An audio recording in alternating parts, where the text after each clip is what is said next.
Well, once again, it's time, my friends, for another meet and greet. We're Southern Fried and nationwide, so hang on to your seat. Look around, here's what I found. I guess you'll never know what you'll see on the Southern Fried Podcast Show. Yeehaw!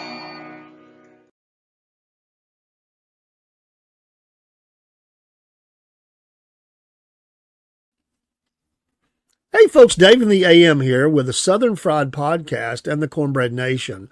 For many weeks now, me and Rob have been telling you about our affiliation with Dubby Energy Drinks. I've been drinking some of them on the show, and I just got in today the powder version, and this is the Pond Blom version of this. And hey, I tell you that it gives you the focus and the energy without the jitters or the crash. There's no sugars, no fillers, no artificial dyes. So get you some Dubby today. Use the promo code Southern Fried, and you'll get 10% off each and every order. Not only can you get the energy drinks, but you can also get some cool merch items. In fact, soon we're going to have a hat to show you as an example of some of those things. There's shirts and other things you can get as well as containers to mix up the powder and the water into that you can carry with you. We appreciate your support of the Southern Fried Podcast and also of Dubby Energy Drinks. We'll see you again soon. Take care. The Southern Fried Podcast now has its own store. Go to sfplive.com/store. These links are also found on Facebook and X and some of the other social streams. You will find shirts and hats and mugs and bags and all kinds of items with many different designs. These are just but a few of the more than 250 items that we have with different designs. We hope you'll come and shop, support the podcast. Every dollar that is paid will go towards keeping the podcast growing, and we thank you for your support. sfplive.com/store. Go shop today and get that favorite person in your life their Southern Fried Podcast item, and it'll help us advertise the podcast as you wear these things or take these things out into the public. We thank you for your support. If you have any questions, email us at southernfriedpodcast@yahoo.com. We'll be glad to answer. We're running some specials as well, 20, 25, and even 30% off in some cases. This will eliminate the mailing charges for sure. So go to sfplive.com/store for your Southern Fried Podcast items today. Remember, Christmas is just around the corner. Thank you. Hey, folks, one more here. I want to talk about Mammoth Nation. And yes, we got to recut that commercial. That was pre-Christmas ad, but Mammoth Nation, of which we're affiliated, I am a lifetime member of this wonderful organization who is America First and conservative values. We've been highlighting a vendor each week. In fact, just today, I got in the hat that I'm wearing on the show tonight. In the first week, we highlighted United 1776, then God's Country Camo. This week, Hofner Knives gives me an excuse to go shop. I try to buy something from each of these weekly spotlighted vendors through Mammoth Nation. When you go through Mammoth Nation using the QR code, you benefit the Southern Fried Podcast, and you save money because you're going to get all kinds of discounts by going through Mammoth Nation first. And it was really nice to see the discounts that I got when I went and bought these items, which were already a great price and were made even greater. So we're excited about it. We're supporting American businesses, and we're certainly all about that, and especially those businesses which are pro-America and have God and faith and family as benchmarks and pillars of their business. And so we appreciate that. There are tons of businesses. I don't know if we can ever get through them all because they're adding all the time, but we try to go through and pick out some of different kinds of products. And so this week is Hofner Knives. We hope that you'll give them a look-see. But Mammoth Nation, do that first, and you'll get all kinds of discounts. And I ended up got more discounts when I went to the vendors that I've shopped with. So I actually doubled up on the discounts, which was really cool. We're excited about this. It'll always be a part of our affiliation program as long as there's a Southern Fried Podcast, if for nothing else, because we want to support small business that are the right kind of businesses. And these are those kinds of businesses, and Mammoth Nation is outspoken in its defense of America. I love their videos. If you do nothing else, go to YouTube or somewhere and watch their videos and their support of American values. So appreciative of them. All right, let's get back into our show. We're talking sports tonight, and it's been a little bit, been busy. I tried to be back on earlier today. We're going to do several shows this evening, and so we hope that you'll come in and be a part of them, and hopefully you like sports. And so not everybody that comes in our shows like sports, so different kinds of people come in, and some are the same, some are different. That's great. I love sports, and I especially love this time of year. Football, college football playoff, NFL playoffs are coming. I'm specifically going to speak to that. We'll talk some baseball in future programs. We talk a little basketball. I'm closer to the football, but we do talk those things, as well as some other things that jump up and that we really, really like. It may just be a breaking news item.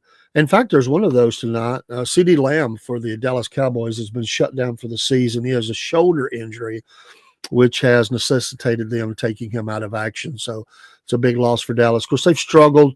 It's really a good thing to do this late in the season as players, as team seasons are over, begin to be close to being over. They don't have playoff aspirations, and they're just locked out. The record's poor. Some of these really players have been playing with. Everybody's injured this time of year. We know that, but as these players get some recommendations on what what's the best thing for them, they will leave and go ahead and shut the season down and get ready for 2025. Now, it's hard for them because a lot of their contracts are written with performance bonuses, as well as how many games, how many, numbers that they generated, whether it's sack totals or whether it's yards or touchdowns or tackles or whatever it is. And so, they want to get those bonuses too. And a lot of times late in the season, they can really feast on some teams that are kind of really shutting it down for the season. And so players hate to do that.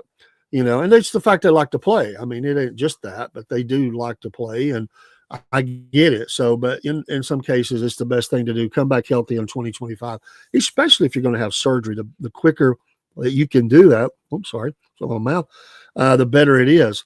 I want to go back and look at some games last week. Not all of them, but I do want to look at some NFL games last week, talk about the college football playoff a little bit last week, and then come forward and look at this week. And I want to highlight a couple of things from last week. First of all, for my Atlanta Falcons, it was a long overdue for the quarterback change. Michael Penix comes in, and I really felt like he was smoother than I thought he would be, honestly, having to come in like that. I expected, and he still may have some problems, but he looked really good. But I had predicted this before the season. I'm not bragging. I just thought that Kirk Cousins might suffer injury. A lot of quarterbacks get injured, and I thought that that Michael Penix Jr. might come in and have a great game.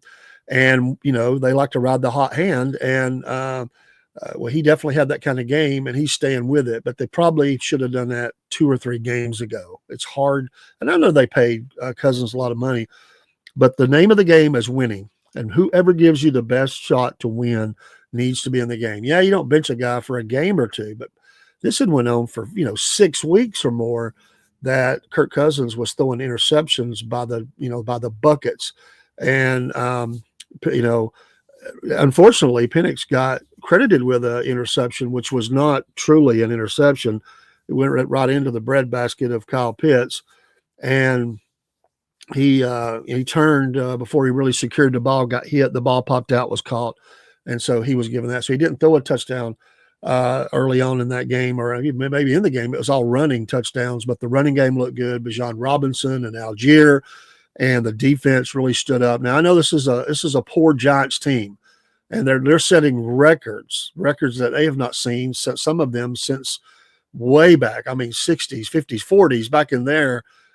So they're just horrible right now. But a win is a win, and you gotta win against teams like that. Atlanta had poor games, so they get the win, 34-7 last week over the New York Football Giants. And I like the Giants. I'm not against them. I hate that they, that they're having to go through that. I certainly like them better than the Jets. I've just never been a Jets fan. But Penix was 18 out of 27, 202. Did have the interception, no touchdown, and then he just had a few yards running, not much, 8 yards. He didn't have to run much, but just enough to keep from getting sacked. He was he never got flustered when he had pressure on him. He found the open man or he threw the ball away. He did a great job, and that's what Cousins was not doing. So, but you look at the ground game, and Robinson, man, he looks good. He is that guy. He is that guy that everybody said he would be coming into the NFL. And I love that pick. I've loved their picks. I really have. They got criticized. I thought the picks were fine. Everybody's an expert, and everybody except those that do it. And but I look at it. I'm not a fanboy to the point that I don't criticize them if they need criticizing, but I felt like that these were great picks, and that they needed Algier as well, because that was a question: do you get him rid of him? No, it's a great 1-2 punch, and Algier he runs heavy. I call it running heavy, where he just comes up in that line and he gets you that 1 or 2 yards. Bijan is a mover and a shaker a little bit, but when he decides, he goes and he hits. He's fast, and they both have good speed. Algier didn't have a lot of yards, but his yards counted for a whole lot. I mean, they're that tough kind of yard. They spell Bijan. Sometimes the running is a little more balanced between the two. This game, Robinson actually doubled Algier. He had 94 yards, but the biggest thing is Robinson had 2 touchdowns. No touchdowns for Algier in this game. And then Mooney seems to have really hooked up with Penix immediately. Now, I don't know. Maybe this come out of practice. Maybe they just already developed a rapport with each other, a confidence. And there's some good receivers on that team. And he did throw all around. I mean, my goodness, when I look at the throwing list, he had about 10 different, 1, 2, 3, 4, 5, 6, 7, 8, 9, almost 10, had 9 different receivers. Mooney had 6 targets. 5 of those were caught for 82 yards, no touchdowns. Again, he didn't throw a touchdown. And they did have the defensive touchdown as well, and some field goals. But London, who got injured, was dinged. 8 targets, 5 receptions, and 59 yards. And then, lesser numbers on down the line. And, Koo is hurt. So they went out and got Patterson, and he was 2 out of 3. He did hit a long of 52. He was 4 for 4 on extra points. So 10 points total, if you're looking at the scoring. And so, what do you say? I mean, that's what you want a guy to do. So, hey, Koo got hurt, but he came in and he did a great job. And the Falcons get a win. Now, they've got to win out. They have got to win out. And they need Tampa Bay to lose. But the Falcons still have an outside shot and they beat Tampa Bay twice. They have outside shot at the playoffs. And I don't know, maybe they're already in. If they went out, I don't know if they still need. I have to look at that score.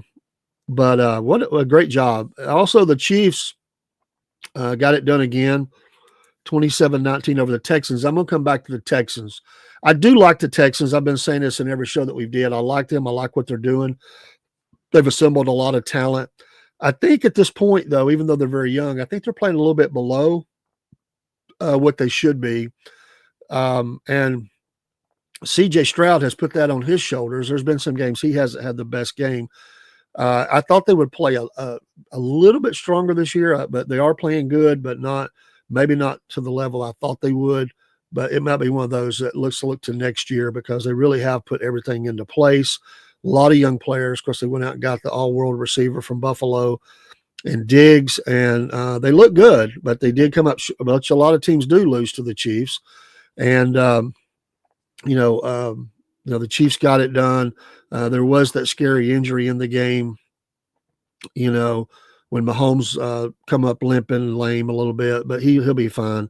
And the Chiefs are not, lights out. They're not just destroying people, but they always find a way to get it done because they're winners, and that's what winners do. So I give them credit for that. I like the Chiefs. Mahomes, 260 through the air, touchdown, was sacked once.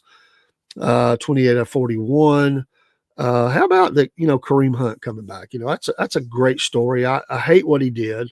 I think everybody hates what he did when he was there before. He went to Cleveland Browns for a while. He's back with the team because the Pacheco got hurt. And although he is back now, Hunt got a little bit more carries than him. What a great 1-2 punch. And again, hopefully Hunt has those things behind him. He'll always be labeled as a person that, hit the female. But you hope for, as a man and as a person, that he has moved on from that, is not that anymore. It's a horrible thing. We're not putting sports above that at all, but he has a right to earn a paycheck. And he took his punishment. He went through all the protocols you have to go through to get back. He did that, and he's playing. So he did have a touchdown in this game, and Mahomes had a touchdown. Pacheco did have 26 yards, but he's just getting back. Worthy, 10 yards on the ground. They like to do end arounds on him. Really spread the ball around. Talking about the Falcons spread around, Mahomes always does a great job. And, he had about 12 different receivers in this game. Great job. They have two really good tight ends. We know Kelsey, but also Gray. And, they got great receivers. The rookie Worthy he looks outstanding. Hopkins. And then, the P-Ryan. I really like this guy. Just wherever you plug P-Ryan, he's a running back. He'll run the ball. He'll catch the ball. He'll block for you. I've always liked that guy. He's just built like a rock. So they've definitely are, one of the teams that's in the mix. Butker was 2 for 2 back as well. He had some problems himself with injury. This time of year, like I said, everybody has injuries. And so you see that. The Packers destroyed the Saints.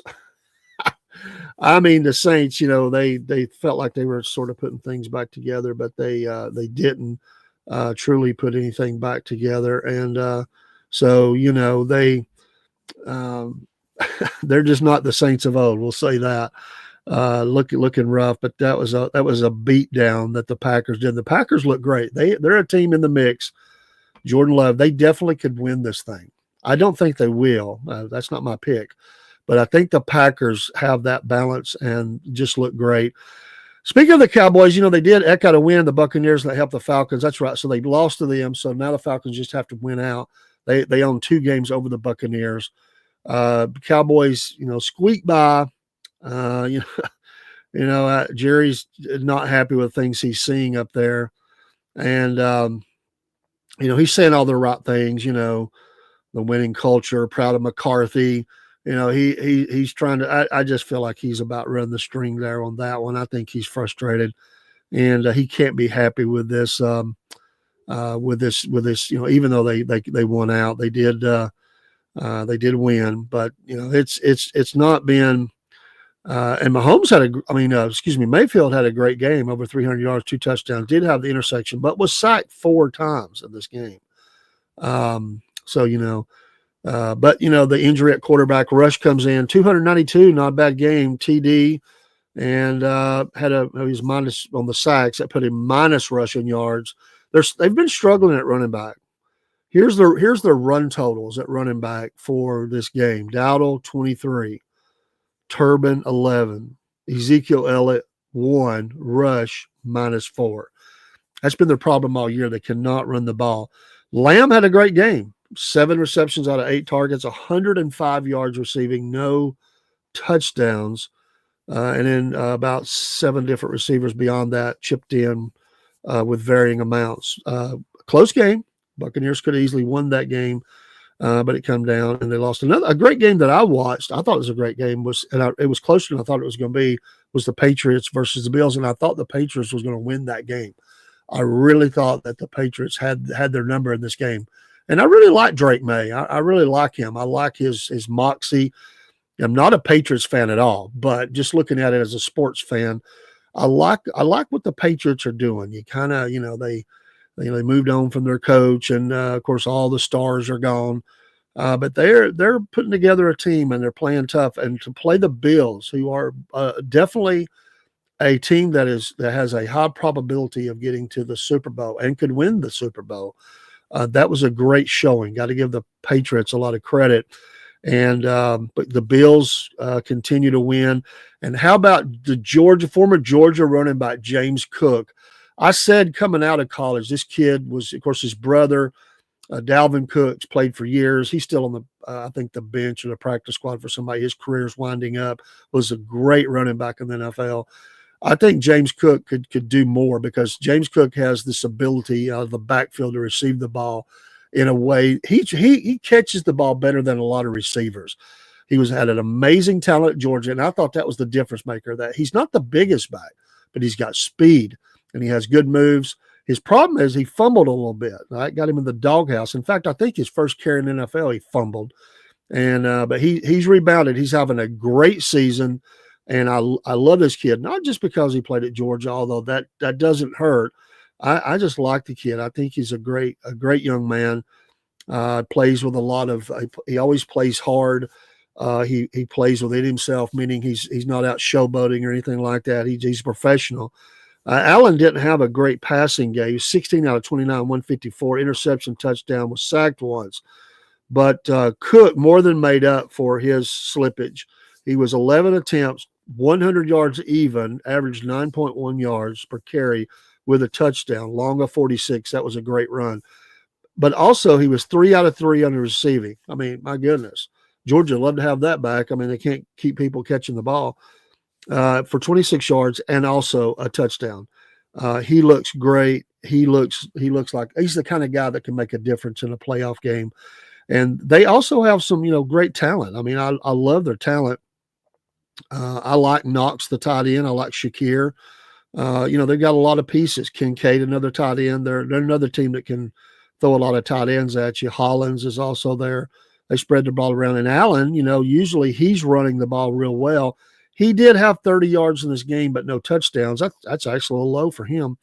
But Cook, what a great game. I wanted to highlight that one. 49ers go down. Injuries are taking over. They'll look into next year. Dolphins still fighting on. It was close for a little bit, but not great. Raiders chip one out over the Jaguars. The Vikings outlasted the Seahawks, which was good for some teams that needed the Seahawks to lose. Vikings have played well. Give them credit. They have played well. The Cardinals against the Panthers. Late season, the Panthers are starting to put together a little move here. And, I like, I'm not a Panthers fan because there's, same division as the Falcons, but I do like players. And, in fact, I like both these quarterbacks. Murray, 202 in the air, touchdown, interception. But he also had 63 yards on the ground and a touchdown.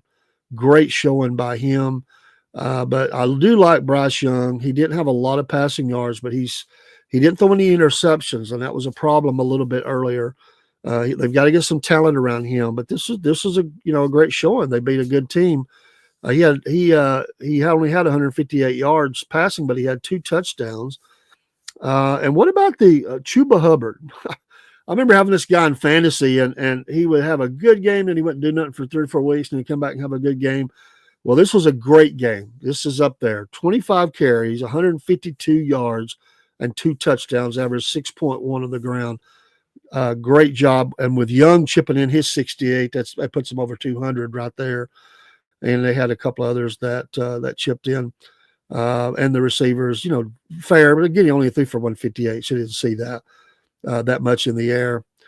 Maybe the best game of the day. Maybe it's debatable, but that Commanders-Eagles game, and I watched I watched in and out of that game, but I watched the fourth quarter, and I like Jaden Daniels. How could you not like this kid? I liked him when he played in college. I wondered how it would translate. I wasn't sure, because I thought he might suffer injury. He has a little bit, but the Eagles left the door open because Hurts goes down. He gets injured. They were scoring it up early, had 21 in the first quarter, but then only scored 12 more. But the Commanders with that 22 in the fourth quarter came back. Looks like the Eagles have got it. Then they come down the field and he throws that touchdown. What a great pass! Split 3 defenders. I mean, bam.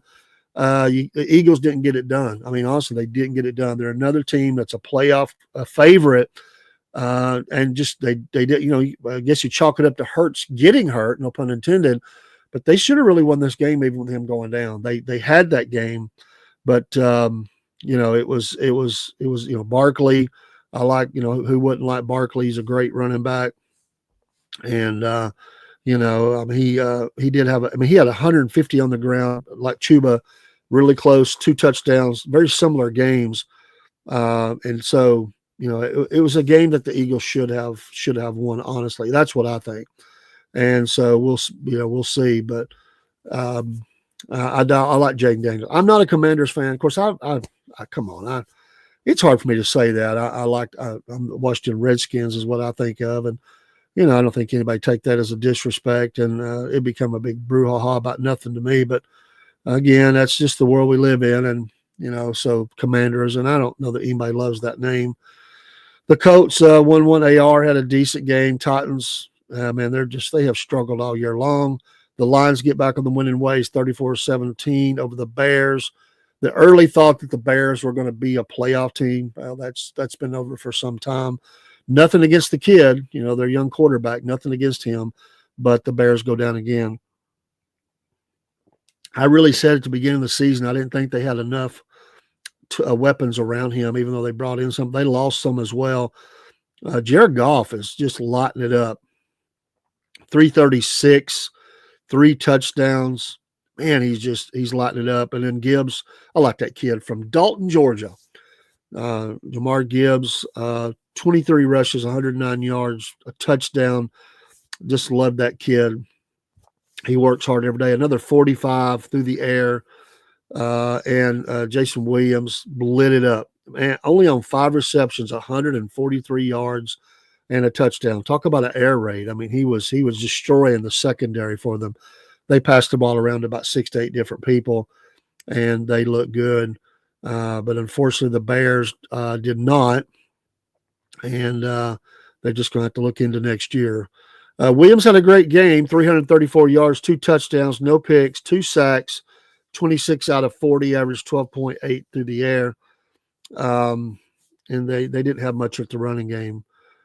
Swift and Williams, they kicked in only about 54 yards. It was really 59 altogether, I think it was, for the game. Allen for them had a great game, 141 in the touchdown, 13 targets, 9 receptions. And Odunze, the rookie, had a pretty good game, 77 yards on 4 catches, 7 targets. Moore, 7 catches, 68 yards out of 10 targets. And Swift kicked in 3 out of 3, though, another Georgia running back, and 33 yards in the air. So let's wrap up last week. Is there anything else I want to mention? The Bengals, the Browns are going down in flames. Watched a little bit of the Rams game. The Rams edged the Jets. The Jets, again, looking into next year, what's going to happen there. And the Rams not playing great, but they're playing fairly solid. And Chargers beat the Broncos, a good Thursday night game. But this Monday night game, which I want to come in and talk this week, the Ravens, pretty good smackdown on the Steelers, 34-17. So let's bring it up to this week and talk about the game, the 2 games that have already been played, because with the holidays, there's some Christmas Day games. And I really like, again, the Chiefs, poor Steelers. I mean, what a 1-2 weeks in a row. They get the Ravens and lose about the same. And I like the Steelers, nothing against them. And I know they're trying to get, they've always been solid, but they took a couple on the chin. The Chiefs 29-10 over the Steelers, and tough in Steel Town. Mahomes 320 and 3 touchdowns, no interceptions, no sacks. The running game was nominal, fair, and Kelsey had a nice game with a touchdown, 84 yards. Worthy 79 and a touch, and Watson, that's a guy you don't hear as much about. I like his talent. 2 for 2 for 60 yards and a touchdown, and they get it done. So Pacheco and Hunt was again the 1-2 punch, and Worthy and Mahomes and Pirine again. That's the usual guys. For the Steelers, they've had injuries. Wilson is the quarterback, 205, no touchdowns, interception, was sacked 5 times. Najee Harris, 74 yards on the ground. Warren, I like that 1-2 punch for them, 71, no touchdowns. Wilson did run one in. He had 55 yards, so you put those together, 260 for the day total output on offense for him. Freiermuth, 60 yards, tight end. George Pickens, former Georgia receiver, 50 on 3 catches out of 7 targets, no touchdowns. I mean, it was just a bad day for the Steelers. 10 points only. The kicker got one, and So they're just not getting it done. And so, but the Chiefs roll on, and they'll be rolling in the playoffs for sure. But let me go back. Let me get to the second game, and this is where I wanted to get to. I predicted before the season Baltimore is my Super Bowl pick. I am not a Baltimore fan at all, but you got to recognize talent, and you got to recognize just how great Lamar Jackson is. And now that they have Henry, and that early on, that didn't translate. Sometimes when you put a new player in, even though he's a Hall of Famer, even though he's great and still playing at a high level, they didn't really wasn't getting it done. They looked a little iffy there in the beginning of the season. Some people were beginning to question everything. Well, you can throw that out with the dishwater because they are looking amazing, 31-2, and Houston is not a bad team. 31-2, a total annihilation of the Texans. I think KC better watch out, and Buffalo as well. This is the team that can get it done. And in a matchup with the Eagles, and I'd love to see that kind of game, I still give the edge to Baltimore because I just think it's going to be hard to deal with their offense. Their defense is good enough, as they showed in this game, and their offense is now scoring at a good clip. Stat-wise, Lamar Jackson, 168 and 2 touchdowns in the air. You say, well, it's only 168. He had economy there, two touchdowns. Was sacked once. It's amazing that he was even sacked. Sorry if you hear my dog barking. Somebody's come in. But Jackson also had 87 yards on the ground on 4 rushes with a touchdown. So you put those together, certainly see that his offensive production was fine. 3 touchdowns, no problem. But then you throw in Derrick Henry. And Derrick Henry had 147 yards rushing on 27 attempts and a touchdown with a long of 20 yards. And that is amazing. So you put those two together, and then Mitchell had 20 yards. So you put all together, Ollie had -3. So look at the production that they had on the ground. This team is a beast. They're ready to roll, and they're going to be fine. They're a great team, and I would not want to play them. Now, you look through the air. They threw it to about 10 different receivers. Andrews, their great tight end, 68 through the air with a touchdown on 2 catches, 2 out of 2. I love it when they catch everything that comes their way. He's a great tight end. Love that guy. Zay Flowers was targeted 5 times, only caught 2 for 31. Mitchell 1 for 1 for 28. Henry had another 2 catches out of 2 targets for 18 yards, and then Miller 16 yards off a catch, and Bateman. He's not really developed like I thought he would. Rashad Bateman. He had a catch for 12 yards, and there was likely the other tight end had a catch for 9. And then there was Wallace had 1, and then Wallaker, 2 targets, no catches. Tucker 1 for 1. But this is a beast of a team. And you look at I'm sorry, I do have to point them out. They're great players. I'm not pointing them out just because they're Georgia players. Roquan Smith, who came over from the Bears, and you shouldn't let him get away. He had 8 total tackles, 7 solo, 1 for a loss, a sack. Love that guy. He mans the middle. And Van Noy had a sack, also a tackle for loss on 7 total tackles. And then, 4 total tackles. Humphrey, 7 total tackles, 5 of those solo, also had a tackle for loss. So you had those 2 sacks. Then you had Board, who had another sack for them. And then 2 other players, So they really lit it up on the sacks. And this team looks like a Super Bowl winner to me. They have no weaknesses that I see. The one weakness, and really it was before they got Derrick Henry. The one weakness, and it has occurred in the playoffs. I think he's fixed it, but it's sad to say, was Jackson. Jackson seemed to forget how to run the ball or something in the playoffs, and he threw some passes up that shouldn't have been thrown up. He had interception. It wasn't a horrible game, but it was not a good game last year in the playoffs. I think he's ready to atone for that. This guy is hungry. He's eating every day. He's eating. This guy is ready. He's got a mission, and this team has a mission. And Derrick Henry coming in has solidified the running game. And you put that beast out there with Lamar Jackson, what he can do, also with his arm. I think they're the team. Could another team beat them? Sure, anybody can have an off game. The Eagles could definitely win. I like the Eagles. I would like to see that. Matter of fact, if the Falcons can't get there, Green Bay could they? Yeah, they could. Buffalo, certainly. There's the Lions. Don't forget about the Lions. Golf slotting it up. But I think this is the team. Disagree with me? That's fine. Let's talk about it.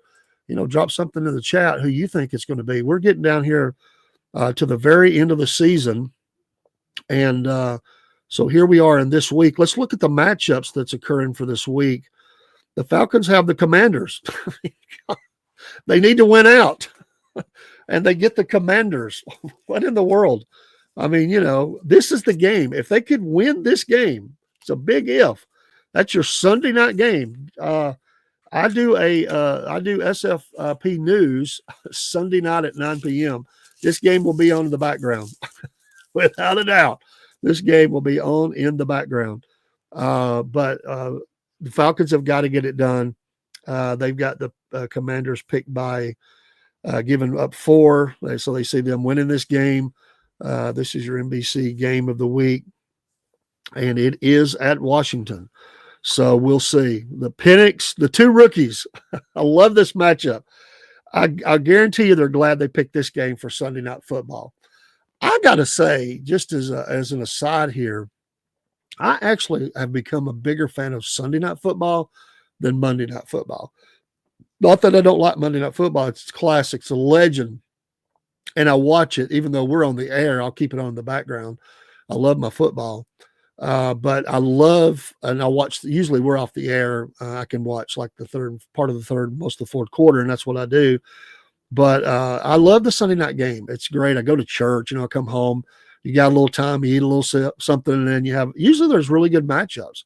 And I like the Thursday night game. It's a little choppy at first, the coverage on Prime, but they've developed that into a nice platform, and it's fine. It's not going anywhere.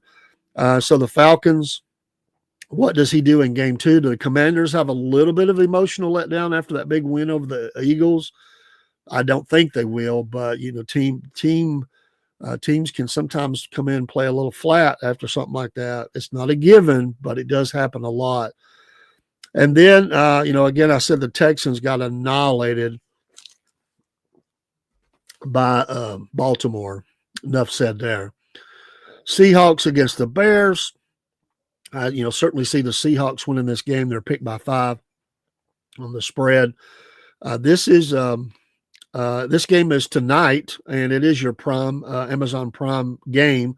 And I'll probably do some recording, but I'll keep this on in the background too. I definitely want to watch this game. I like this. The Seahawks have kind of turned it back around. Geno's doing good. And I really do want to watch Williams again at quarterback. He is talented. The only thing I had against Williams, if you say it was against, I didn't like his practice in the college game of putting the curse word on his fingers and the team he's playing on the bad word on one hand and the team on the other. I just didn't like that. Come on, be a Heisman winner, play as a professional. That's childish. That's extremely childish. I know people use bad language, and I don't try to tell people how to talk. That's not my job. But when you start writing it on your hand, I mean, come on, that's something you need to clean up. You want to be the professional that you need to be. You want to be marketable and stuff like that. That's just not something you need to be known for. I don't know that he's continued that. I haven't looked, but I know that he did that at one time. Some would say that's chippy. It's me. I just, I don't like it. I like for players to play hard, play aggressive, play with energy and passion. But I've never been a fan of that kind of thing. And it usually leads to bad stuff, and in the college and NFL, you got to keep that stuff tapped down because you get at the fights, and we're not here to watch. It's not a hockey game, not against hockey. Play with passion. Yeah. But let's not be planting flags on logos and let's not be doing stuff like that. I would definitely keep up with this game. I think it's a good game. Broncos. That's a new name. Broncos against the Bengals. Bengals are looking good here for the win, maybe, but I can see this going either way.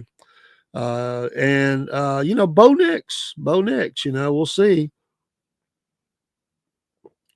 Bo Nix is a really good player that has produced better than I thought he would. He was up and down in college. I didn't think that he was going to, be able to manage that early on. I thought the pressure, I thought what they were expecting him to do was maybe a little much. He's had some off games, but he's done pretty good. Cardinals against the Rams, Chargers against the Patriots. Can the Patriots maintain this good look against the air raid of the Chargers? We'll see. Colts against the Giants. The Giants are looking for the number. They're they're looking for a number one pick, and the Colts are again they're again building. They're not there yet. Cowboys against the Eagles. Wow, the poor Cowboys. This is probably it's going to look bad. I mean, the Eagles are going to come in angry in this game. This is a 1 o'clock game on Fox. It is in Philly. If the Cowboys win this game, I tip my hat to them. I just think that I don't think that's going to happen. I think the Eagles roll here. I think they get back on the winning ways. The Cowboys are 7-8. The Eagles are 12-3, even with that loss, 12-3. Eagles, I think, roll here. Jets, Bills. Again, the Bills, I think they keep winning. They're 12-3. The Jets are 4-11. Jets they're getting ready for next year and questions of what they're going to do going forward. A really good divisional matchup is the Panthers and the Buccaneers. I would pull for the Panthers because they're 4-11. The Buccaneers are 8-7. I just like to see them win that game. And Bryce, that kid's been a winner his whole life. He probably never lost. What are they 4? And that's this year 4. And what did I say it was? It was. Oh my goodness, where did I put them at? 4-11 or whatever it was. I think that 4-11, 11 losses. This kid never lost probably 4 games in his whole career until he got the NFL. I bet it ain't much more than that. If it's 4, I mean, this kid probably didn't lose in high school. We know what he did in college. There wasn't much losing there, and so he's never 11 is like it's killing him because this kid's a winner, and I can say kid is a lot younger than me. No disrespect intended. I like him. I like his moxie. He's a good man of faith and a good guy. Plays hard, and it's just unfortunate where he went. But the Panthers have done it before, and they'll do it again. I think they'll put their get the players around them that they need to have.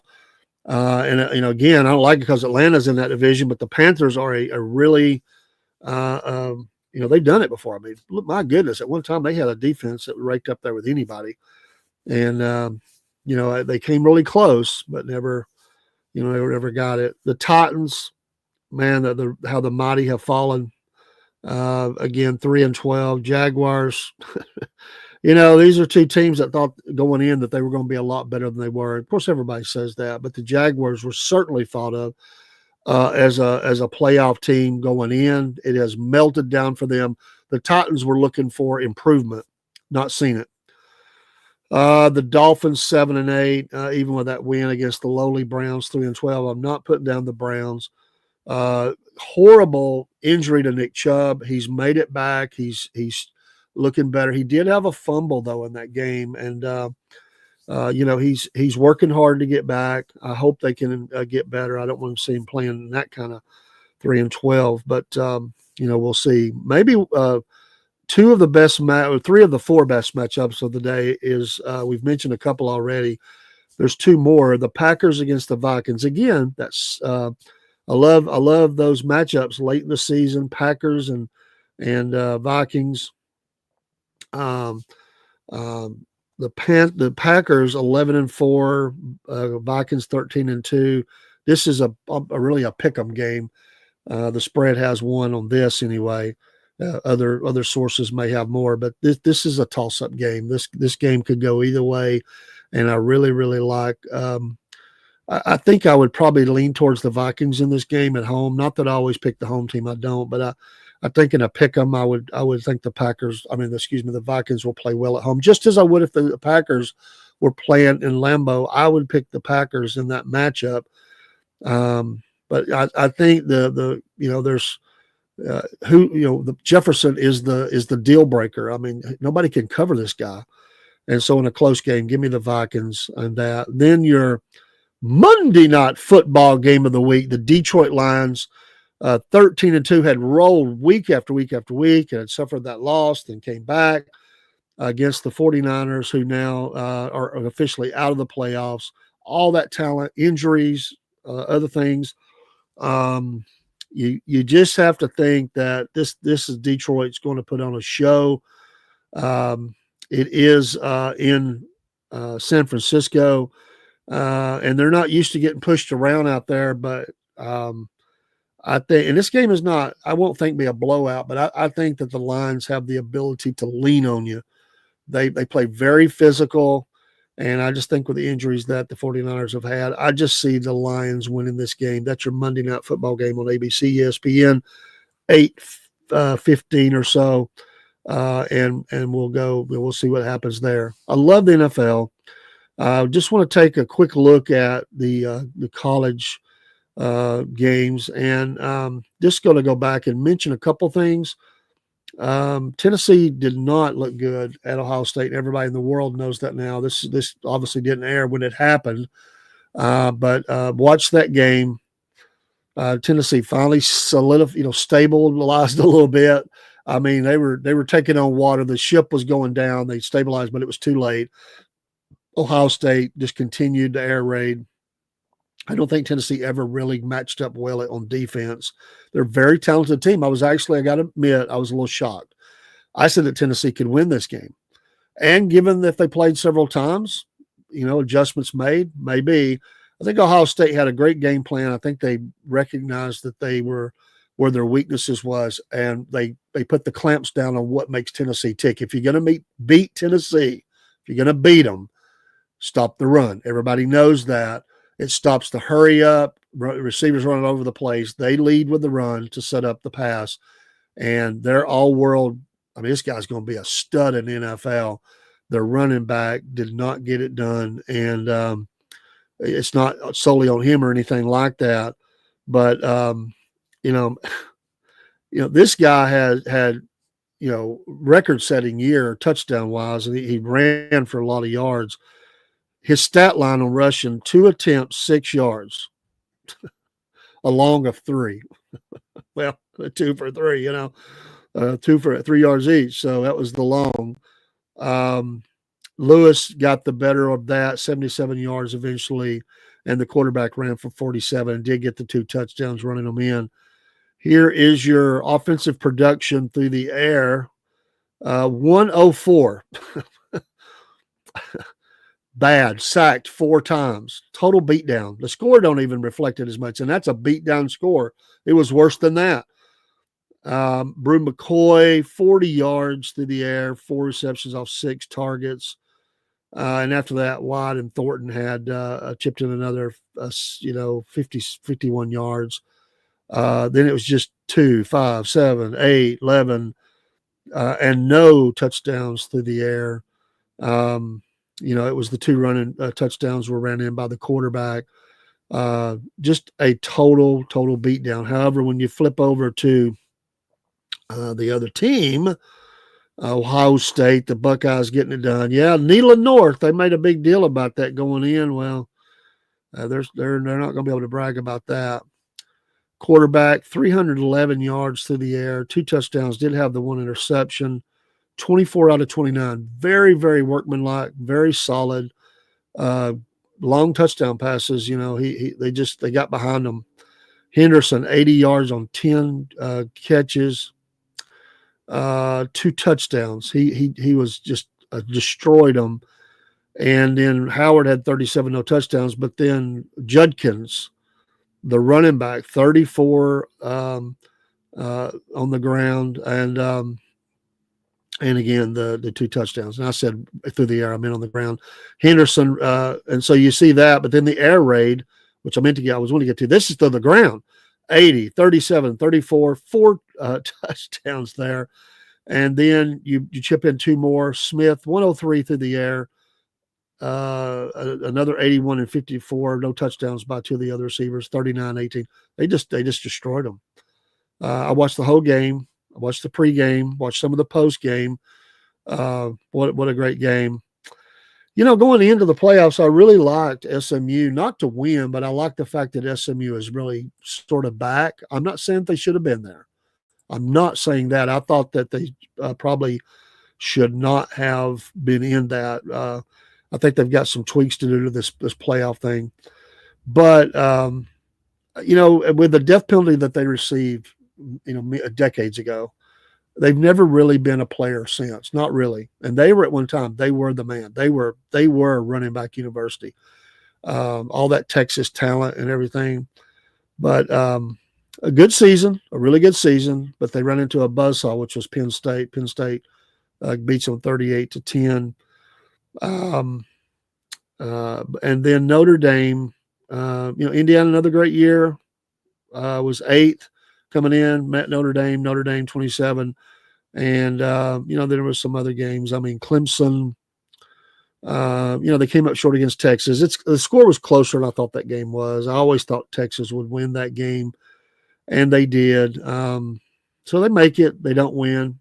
If somebody has to lose, there's going to be one winner. Clemson goes down. And, it's nice for them to get back. They've struggled some. Early in the season, there were some questions. I mean, big questions about this, especially after they played Georgia.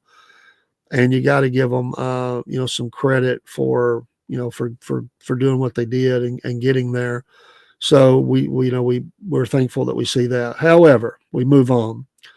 And, there were some other games. I mean, UNLV beat Cal, Memphis over West Virginia. There was some other games. And then there's some games that are coming up. Washington State against Syracuse, Iowa State, Miami, BYU, Colorado. There's some games. Got bowls and stuff. But let's get to the 4 big teams here.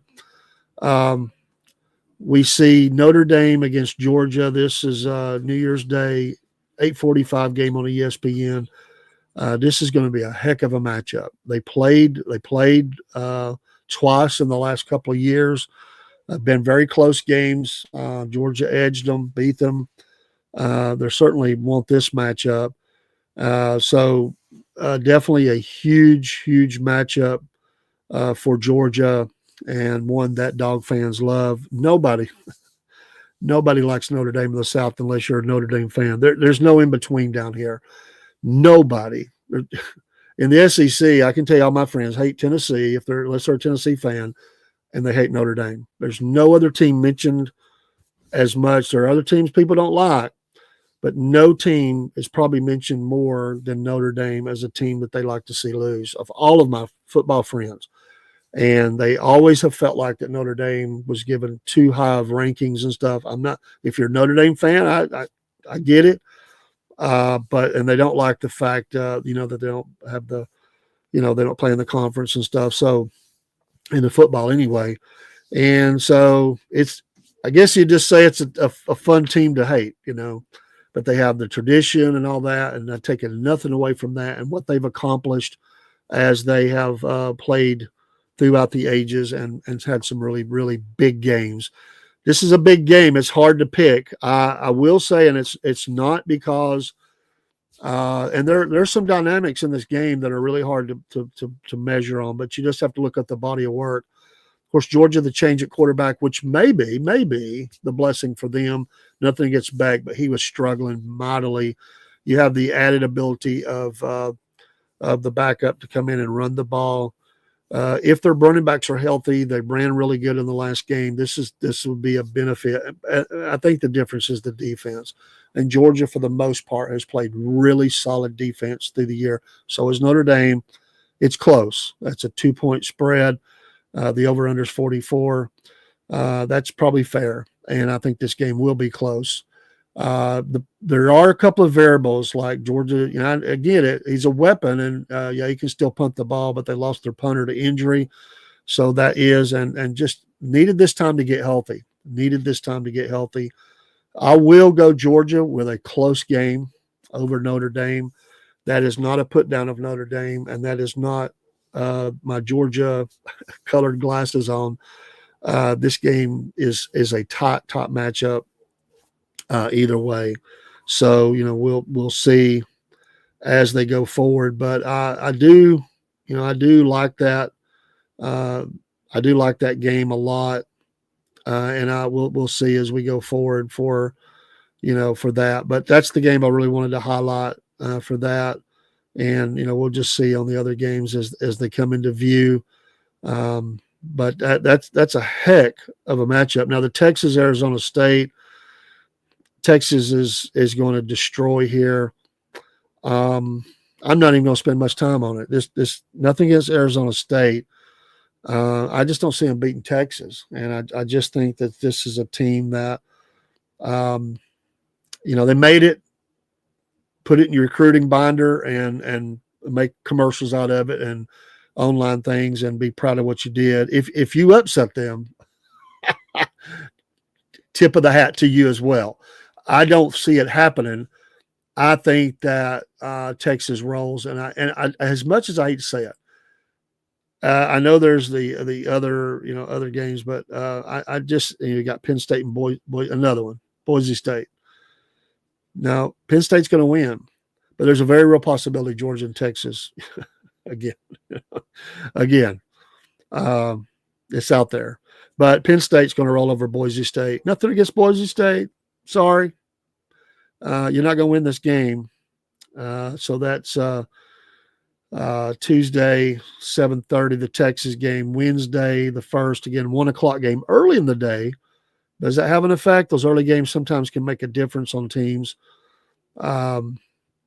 So we'll see. In the bowls, I really like the Alabama-Michigan matchup. I think that's a cool matchup. But the other big game for the playoff, Wednesday at 5. So we got great games all day long. Ohio State against Oregon. Ohio State is picked in this game. Oregon's ranked number 1, as you know. And I don't know.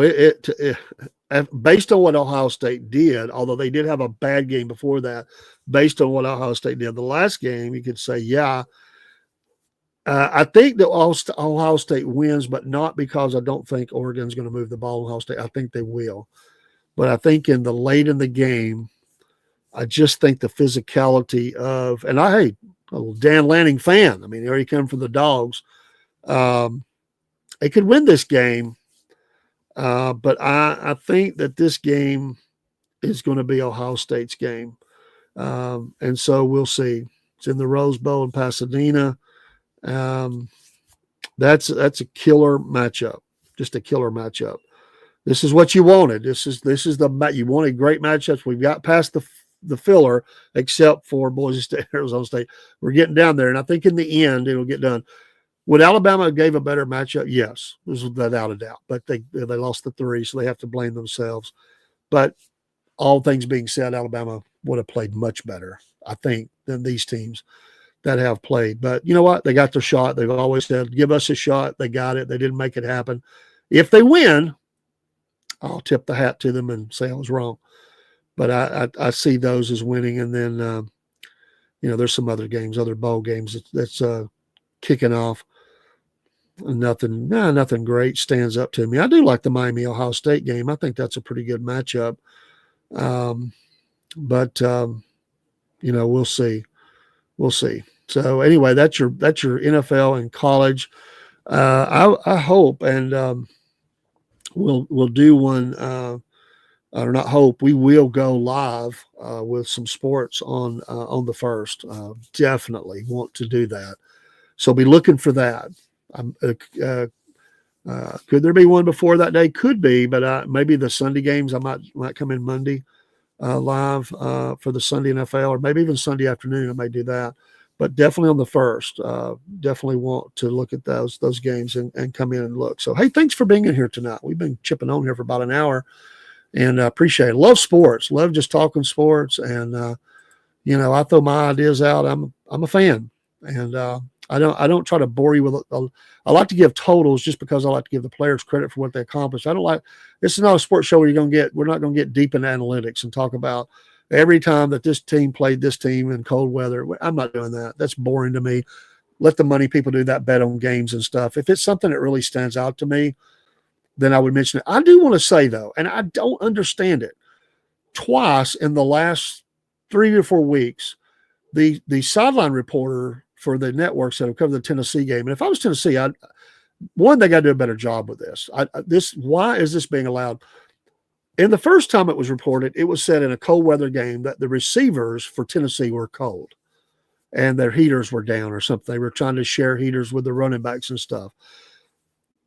This goes against every fiber of manly football you could talk about. Yes, it's cold.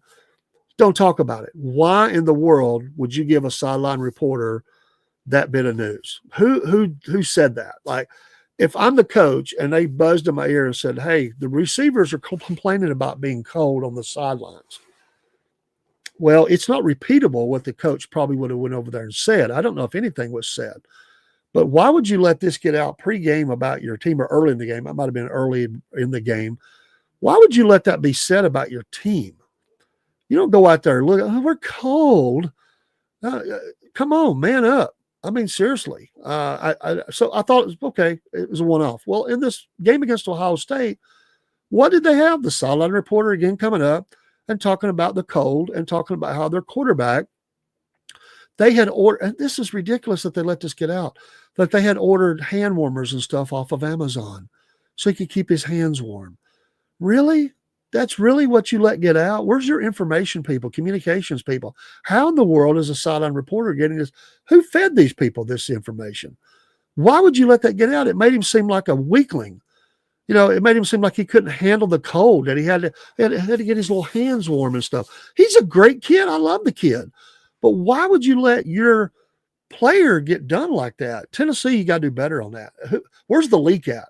And clean that up. Let's not be talking about hand warmers and bench warmers, and tell the receivers, if they're cold, to stand up and stand over and root the defense on while they're on the field.